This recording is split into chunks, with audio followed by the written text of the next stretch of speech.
أعوذ بالله من الشيطان الرجيم. بسم الله الرحمن الرحيم.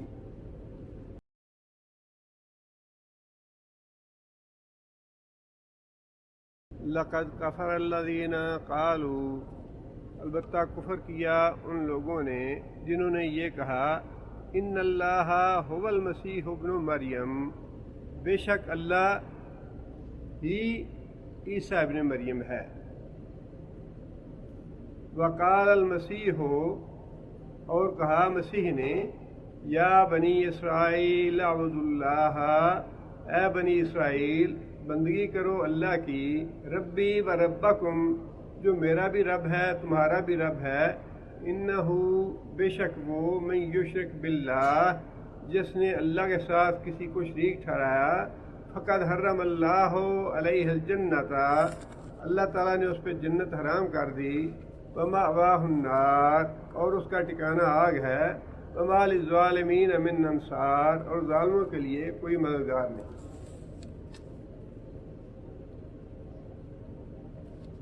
اس سے اگلی آیت میں اللہ تعالیٰ نے جو عقیدہ دوسرا ہے عیسائیوں کا، اس کا بھی ذکر فرمایا ہے، جو وہ کہتے ہیں کہ تین الہ ہیں اور عیسیٰ ابن مریم جو ہے وہ تین میں سے تیسرا ہے. اس کا ذکر بھی اللہ نے فرمایا. یہاں اللہ تعالیٰ نے جس عقیدے کا ذکر فرمایا ہے وہ اس سے مختلف ہے. عیسائیوں نے تقریباً 400 سال تک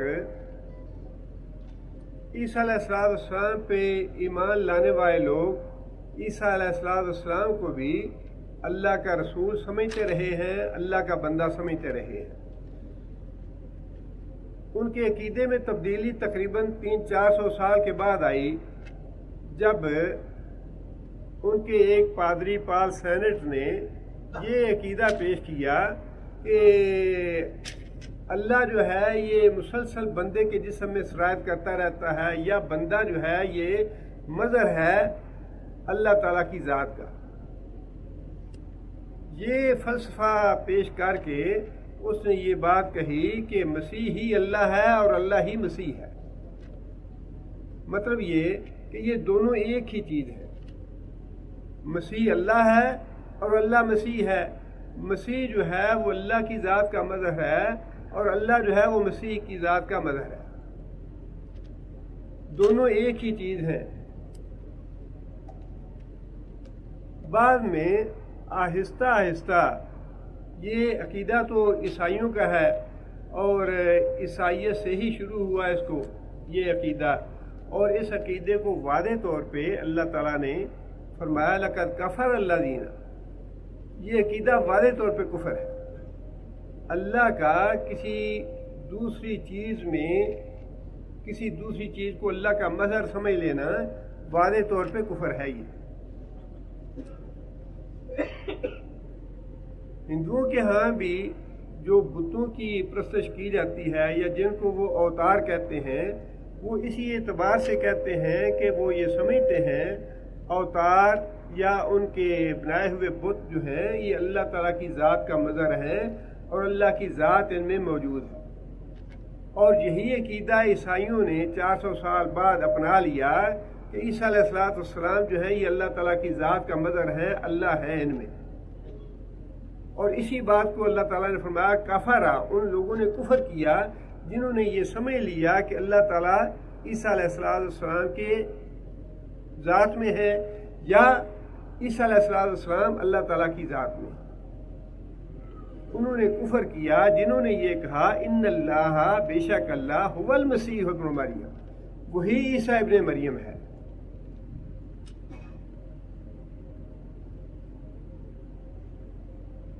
اس عقیدے کو آج بھی بعض جو راہ راست سے ہٹے ہوئے لوگ ہیں وہ درست سمجھتے ہیں اسے، لیکن انہوں نے الفاظ بدل لیے.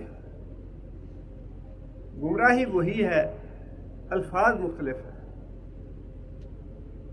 صوفیاء کے ہاں جو عقیدہ وحدت الوجود کا ہے، وحدت الشہود کا ہے اور پھر حلول کا ہے، وہ دراصل یہی عقیدہ ہے، اور وہ لوگ قرآن مجید کی بعض باتوں سے ہی، بعض آیات سے ہی اپنا عقیدہ بھی ثابت کرتے ہیں۔ وحدت الوجود یہ ہے کہ جب انسان اللہ کا ذکر کرتا ہے، بہت زیادہ ریاضت کرتا ہے، اللہ کی بہت زیادہ عبادت کرتا ہے، تو انسان کو ہر چیز میں اللہ کی ذات نظر آنے لگتی ہے۔ انسان کو دنیا کی ہر شے میں اللہ کی ذات نظر آنے لگتی ہے، اور اس عقیدے کو وہ کہتے ہیں وحدت الوجود۔ یہ دنیا میں ایک ہی چیز کا وجود ہے، اور وہ ہے اللہ کی ذات۔ جس طرف بھی دیکھیں اللہ کی ذات ہی اللہ کی ذات ہے۔ اس کے بعد جب انسان عبادت میں ترقی کرتا ہے، اور زیادہ ریاضت کرتا ہے، اور زیادہ مشقت کرتا ہے، تو انسان ترقی کرتے کرتے اللہ کی ذات میں حلول کر جاتا ہے، اللہ کی ذات میں جذب ہو جاتا ہے، اور وہ اس کیفیت کو وحدت الشہود سمجھتے ہیں یا کہتے ہیں۔ وحدت الشہود کے بعد جو تیسری منزل ہے وہ یہ ہے کہ جب بندہ بہت زیادہ ریاضت کرتا ہے، بہت زیادہ عبادت کرتا ہے، عبادت کرتے کرتے خود اللہ کی ذات جو ہے وہ اس بندے میں داخل ہو جاتی ہے، اور اس کو وہ حلول کہتے ہیں۔ اور یہ جو عقیدہ ہے یہ صوفیاء کے ہاں بھی، اور اکثر جو جاہل لوگ ہیں ان کے ہاں بھی کثرت کے ساتھ پایا جاتا ہے۔ وہی جو مصطفیٰ عرش تھا، خدا ہو کر اتر پڑا مدینہ میں مصطفیٰ ہو کر، یہی عقیدہ ہے کہ نبی صلی اللہ علیہ وسلم جو ہے وہ مظہر ہیں اللہ تعالیٰ کی ذات کا۔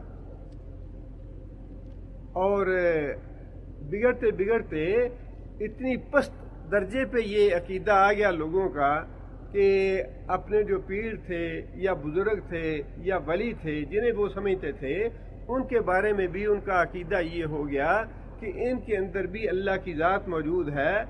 اپنا اللہ میاں نے ہند میں نام رکھ لیا خواجہ غریب نواز، یعنی خواجہ غریب نواز جو ہے وہ دراصل اللہ ہی کا ایک مظہر ہے جو دنیا میں موجود ہے۔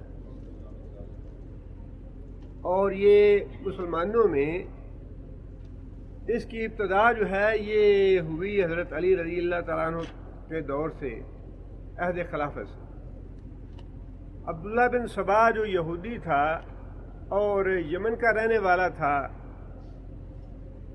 یہودیوں نے جب یہ دیکھا کہ مسلمانوں کو ان کے عقیدے کے اعتبار سے اور علم کے اعتبار سے شکست دینا جو ہے یہ ممکن نہیں ہے، ان کا قرآن اور ان کی حدیث یا سنت جو ہے وہ ہمارے دلائل پہ غالب ہے، دلائل کے اعتبار سے قرآن اور حدیث جو ہے وہ قوی ہیں،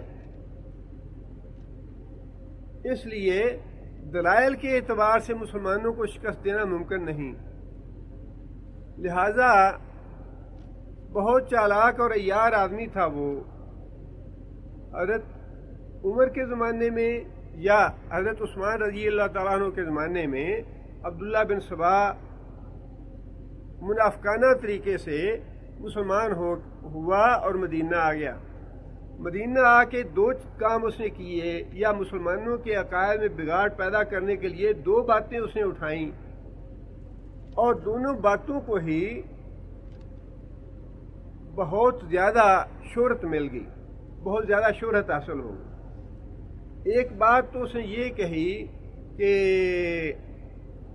حضرت علی رضی اللہ تعالیٰ عنہ خلافت کے زیادہ حقدار تھے، ان کا تعلق نبی صلی اللہ علیہ وسلم کے ساتھ زیادہ تھا، اور نبی صلی اللہ علیہ وسلم نے حضرت علی کو اہل بیت میں سے قرار دیا، لہذا خلافت کا حق جو ہے وہ چھینا گیا حضرت علی سے، اور زبردستی دیا گیا حضرت ابوبکر کو، حضرت عمر کو، حضرت عثمان کو، ورنہ خلافت کے حقدار حضرت علی رضی اللہ تعالیٰ عنہ۔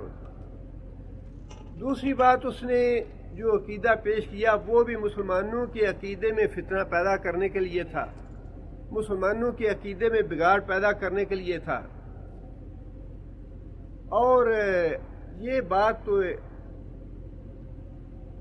انسان کی مزاج میں یا فطرت میں مختلف مزاج اللہ نے بنائے ہیں، مختلف عقلیں اللہ نے بنائی ہیں لوگوں کی.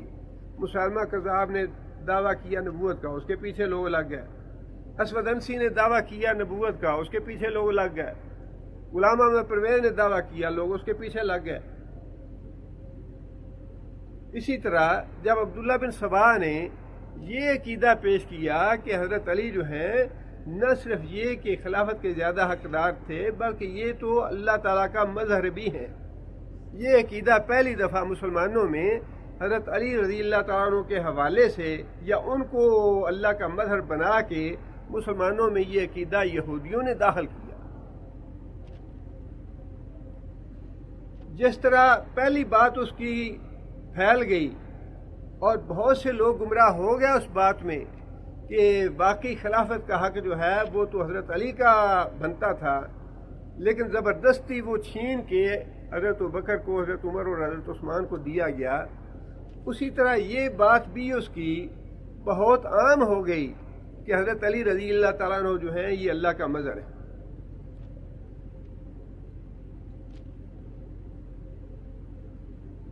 حضرت علی کے غلام کمبر نے آ کے حضرت علی کو یہ بتایا کہ عبداللہ بن سبا جو ہے وہ آپ کے بارے میں لوگوں کو یہ بتا رہا ہے کہ حضرت علی جو ہے یہ اللہ کا مظہر ہے.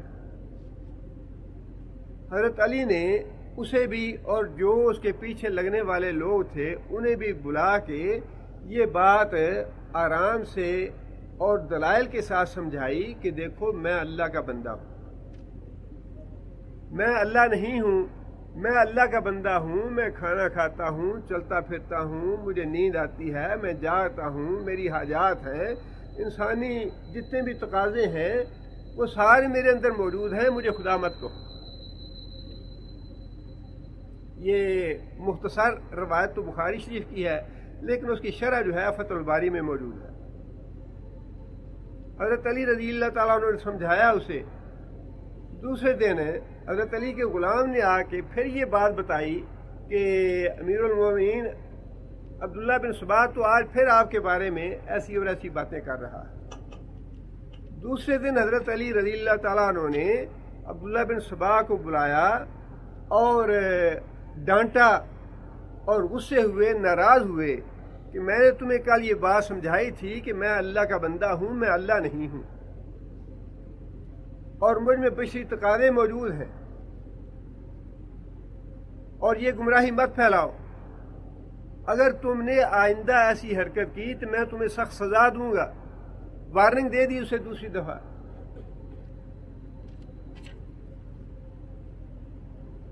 تیسرے دن پھر عبداللہ بن سبا نے وہی حرکت کی، لوگوں کو وہی بات بتلائی کہ علی جو ہے یہ مظہر ہے اللہ تعالیٰ کی ذات کا.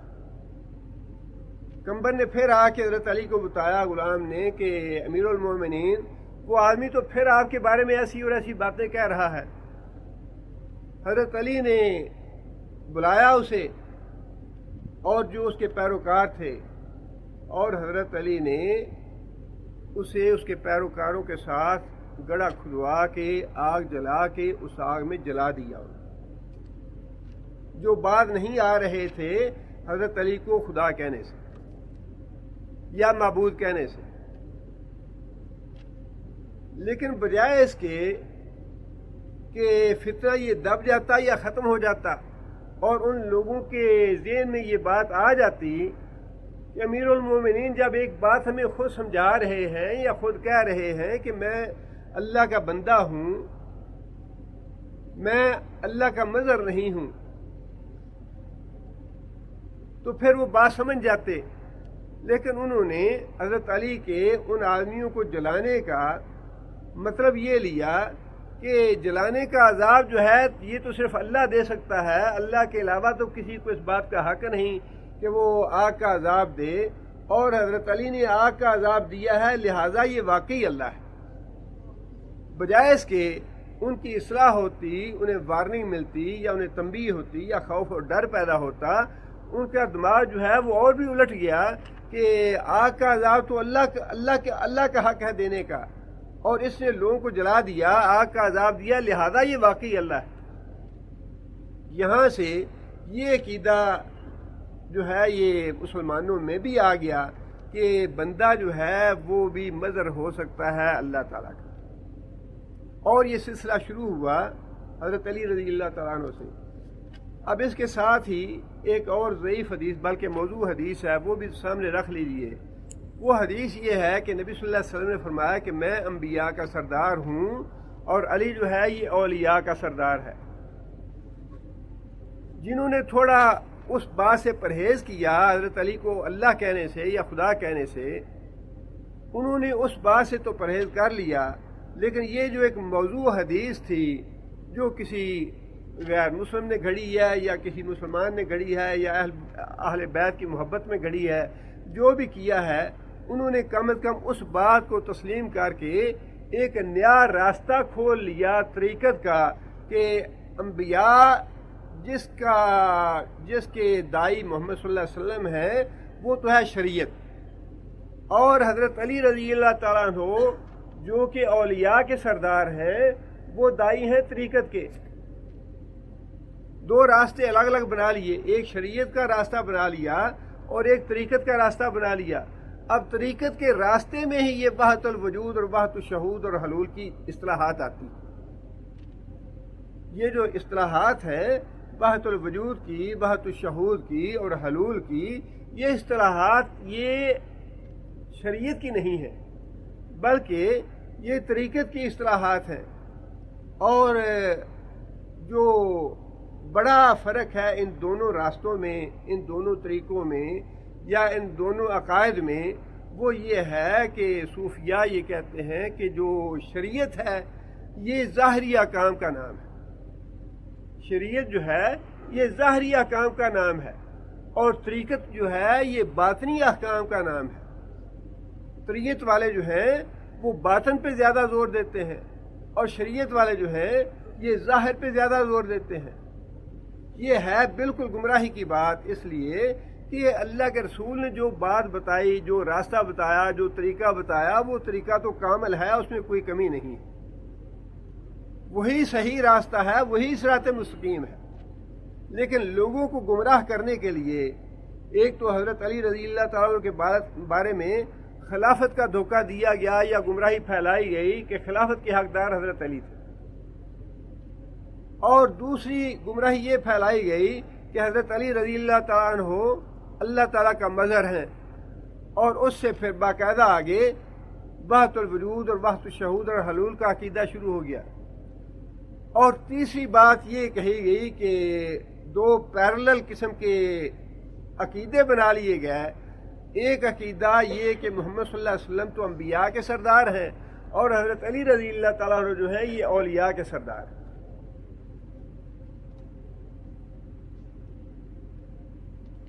اسی عقیدے کی اللہ تعالیٰ نے اس آیت میں وضاحت فرما دی کہ جو بھی آدمی یہ سمجھے، خواہ وہ عیسائی ہو اور یہ سمجھے کہ عیسیٰ اللہ کا مظہر ہے، عیسیٰ اللہ کی ذات، عیسیٰ اور اللہ کی ذات ایک ہی ہے، عیسیٰ ہی اللہ ہے یا اللہ ہی عیسیٰ ہے، جو آدمی یہ کہے،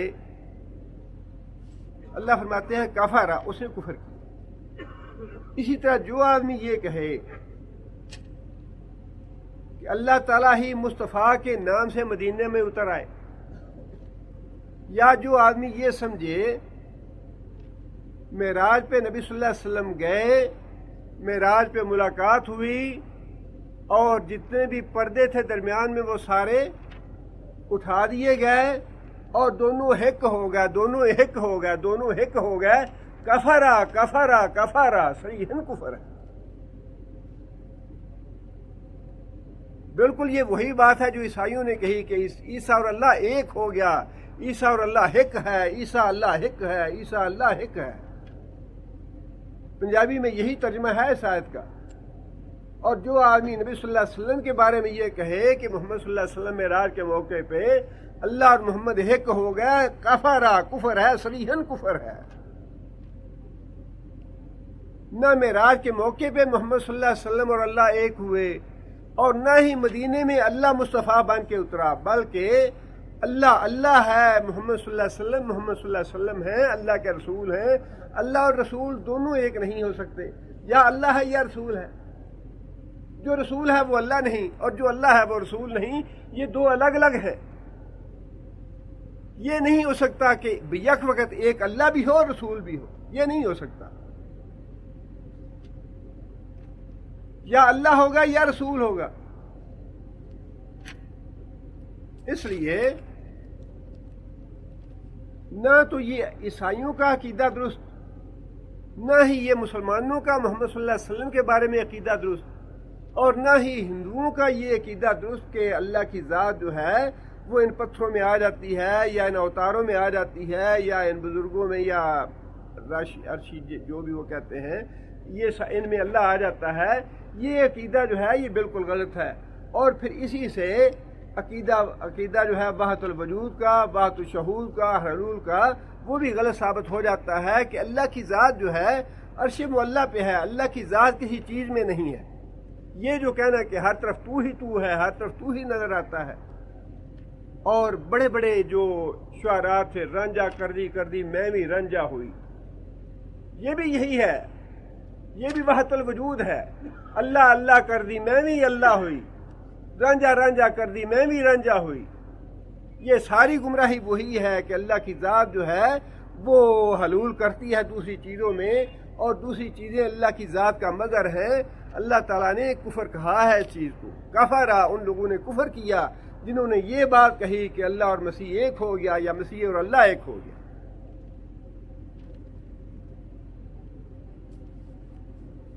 آگے پھر اللہ فرماتے ہیں وقال المسیح، مسیح نے تو خود یہ بات کہی، یا بنی اسرائیل، اے بنی اسرائیل، اعبدوا اللہ، اللہ کی بندگی کرو، ربی و ربکم، جو میرا بھی رب ہے تمہارا بھی رب ہے۔ جب عیسیٰ علیہ السلام پیدا ہوئے تو کیا کہا؟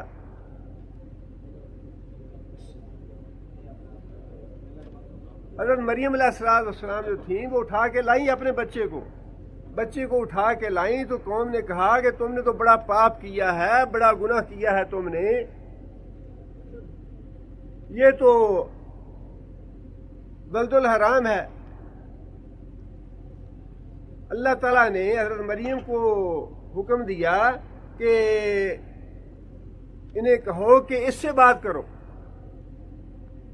اشارہ کیا، تو قوم نے کہا کہ یہ تو بولنے والا نہیں ہے، بچہ ہے ابھی 1-2 دن کا، اس سے کیسے بات کریں؟ لیکن یہ تو نظام اللہ کا ہے، اللہ تعالیٰ نے بری کرنا تھا حضرت مریم کو، اور اللہ تعالیٰ نے حضرت مریم کو بری کر دیا۔ وہ 1 یا 2 دن کا بچہ جو تھا اس نے اپنی زبان سے یہ بات کہی، قالا انی عبداللہ، کہ میں تو اللہ کا بندہ ہوں۔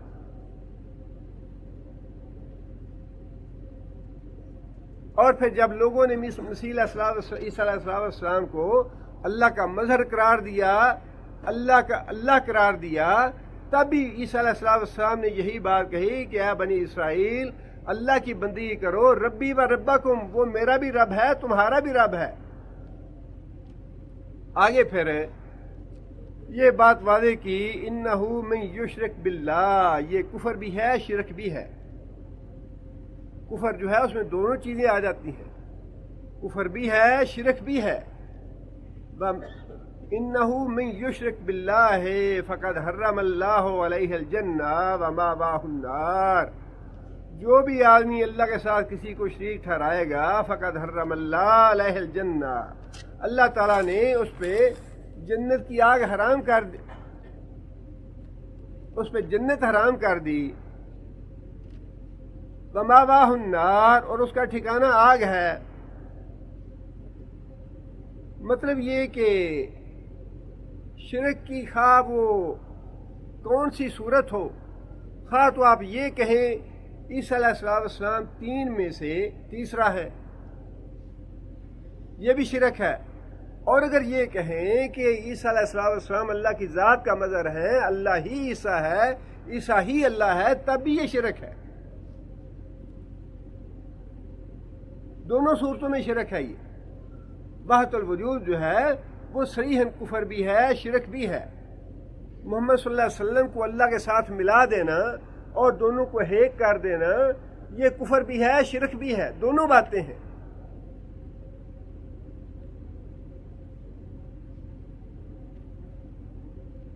اور پھر اللہ تعالیٰ نے قرآن مجید میں مثالیں بھی بتا دی اس کی۔ اللہ تعالیٰ کا یہ جو قانون ہے شرک والا، یہ قانون تو ایسا ہے جس میں قطعاً کوئی لچک ہے ہی نہیں۔ نوح علیہ السلام کے بیٹے نے شرک کیا، نوح علیہ السلام نے اسے توبہ استغفار کرنے کی دعوت دی، بیٹا کہنے لگا سآوی الی جبل یعصمنی من الماء، میں تو اس پہاڑ پہ چڑھ جاؤں گا، ابا جی میرا فکر نہ کریں، آپ اپنا فکر کریں۔ فرمایا کہ باپ اور بیٹے کے درمیان سمندر کی ایک موج حائل ہو گئی، اور اسی موج حائل ہونے میں ہی نوح علیہ السلام کا بیٹا غرق ہو گیا، ہماری پکڑ آ گئی، عذاب اللہ کا آ گیا اس کے شرک کی وجہ سے۔ نہیں چھوڑا اللہ نے، نوح علیہ السلام کا بیٹا ہونے کے باوجود نہیں چھوڑا۔ دوسری مثال بھی اللہ نے فرما دی، ضرب اللہ مثلا للذین کفروا امرأۃ نوح وامرأۃ لوط، نوح کی بیوی نے شرک کیا، لوط علیہ السلام کی بیوی نے شرک کیا، فخانتاہما فلم یغنیا عنہما من اللہ شیئا وقیل ادخلا النار مع الداخلین، دونوں نے اپنے اپنے شوہروں سے خیانت کی، دین کے معاملے میں، توحید کے معاملے میں، ایمان کے معاملے میں، اخلاقی اعتبار سے نہیں۔ کسی نبی کی بیوی اخلاقی اعتبار سے خائن نہیں ہو سکتی، یہ ممکن نہیں ہے۔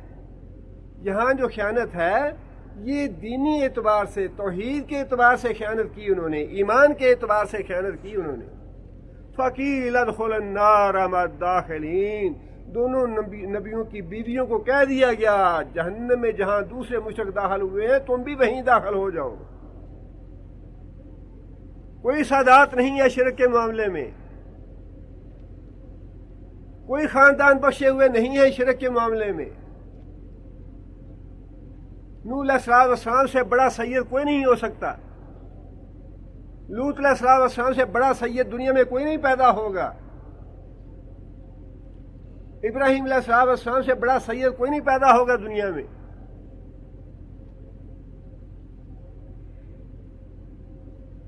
قیامت کے دن اللہ تعالیٰ حکم دیں گے ابراہیم علیہ السلام کو، باپ کو، کہ تم نے شرک کیا تھا، بیٹا تمہیں سمجھاتا رہا، اور قیامت کے دن باپ کہے گا بیٹا جو تم آج کہتے ہو میں کہتا ہوں، آج جو کہلوانا چاہتے ہو کہلوا لو، آج کہنے کو تیار ہوں۔ بیٹا کہے گا ابا جی آج تو میں بھی بے بس، آج تو میرے ہاتھ میں بھی کچھ نہیں ہے۔ دنیا میں جب میں کہتا تھا کہ اے باپ ان بتوں کو نہ پوجو، یہ نفع نقصان کے مالک نہیں ہیں، یہ شرک نہ کرو، اس وقت تو نے مجھے گھر سے نکال دیا، مجھے سنسار کرنے کی دھمکی دے دی، اس وقت تو مجھ سے لڑائی جھگڑا کرتا رہا، آج میرے ہاتھ میں کچھ نہیں ہے، دنیا میں مان لیتا تو بھی میرے ساتھ ہوتا، دنیا میں تو نے میری بات نہیں مانی، لہذا آج میں تیری مدد نہیں کر سکتا۔ بس اتنا ہوگا، وہ بھی حضرت ابراہیم علیہ السلام کی عزت افزائی کے لیے، حضرت ابراہیم علیہ السلام کا دل رکھنے کے لیے۔ اللہ فرمائیں گے کہ ابراہیم اپنی نظر پاؤں کی طرف کرو، اور اللہ تعالیٰ ابراہیم کے باپ کو انسان کی شکل کے بجائے بجو کی شکل بنا کے جہنم میں ڈال دیں گے، لیکن اللہ کا قانون نہیں بدلے گا کہ جو شرک کرے گا من یشرک باللہ ہے، جو بھی شرک کرے گا، خواہ وہ نبی کی بیوی ہو، خواہ نبی کا باپ ہو، خواہ نبی کا بیٹا ہو۔ تینوں مثالیں بتا دی اللہ نے، باپ کی مثال بھی بتا دی، بیٹے کی مثال بھی بتا دی، بیوی کی مثال بھی بتا دی۔ ان تین رشتوں سے زیادہ گہرا رشتہ اور کوئی نہیں ہوتا۔ اس لیے اس دھوکے میں نہ رہنا کہ حضرت صاحب کی بیعت کی ہوئی ہے، جہاں انجن جاتا ہے وہیں ڈبے جاتے ہیں، یہ دنیا کی مثالیں دنیا میں ہی رہ جائیں گی، وہاں تو دیکھنا یہ ہے کہ کون کیا لے کے آیا ہے میرے لیے۔ اللہ کے نبی نے اپنے گھر والوں سے کہہ دیا تھا کہ قیامت کے دن میری امید پہ نہ رہنا،